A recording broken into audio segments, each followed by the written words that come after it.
اعوذ باللہ من الشیطان الرجیم بسم اللہ الرحمن الرحیم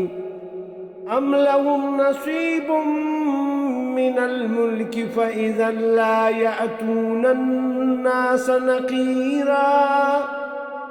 تو کیا ان کو کائنات کی بادشاہی کا کچھ حصہ ملا ہوا ہے؟ اگر ایسا ہوتا تو یہ لوگوں کو تل برابر بھی کوئی چیز نہ دیتے۔ ام یحسدون الناس علی ما آتاہم اللہ من فضلہ فقد آتینا آل ابراہیم الکتاب والحکمت وآتیناہم ملکا عظیما، یا یہ لوگوں سے اس بنا پر حسد کرتے ہیں کہ اللہ نے ان کو اپنا فضل کیوں عطا فرمایا ہے؟ سو ہم نے تو ابراہیم علیہ السلام کے خاندان کو کتاب اور حکمت عطا کی تھی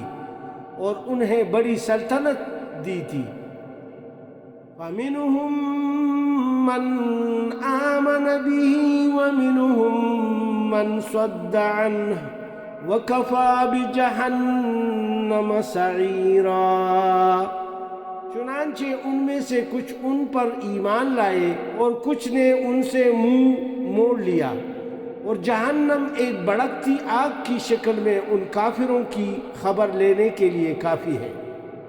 ان الذین کفروا بآیاتنا سوف نصلیہم نارا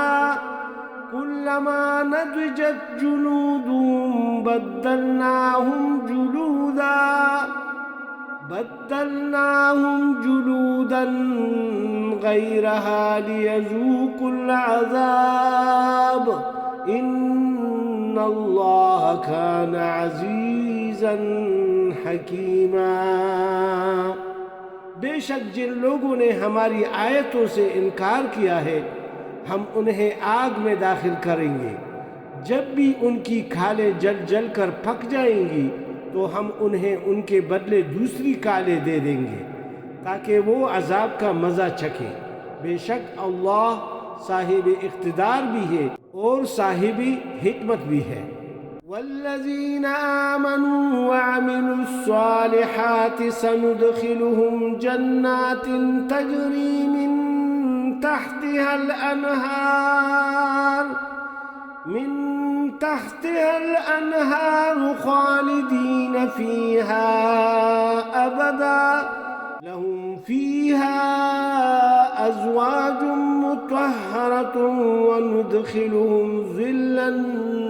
ظليلا، اور جو لوگ ایمان لائے ہیں اور انہوں نے نیک عمل کیے ہیں ان کو ہم ایسے باغات میں داخل کریں گے، یعنی جنتوں میں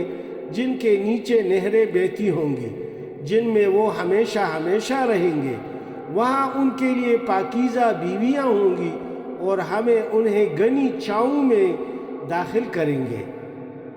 صدق اللہ العظیم، سچ فرمایا اللہ رب العزت نے۔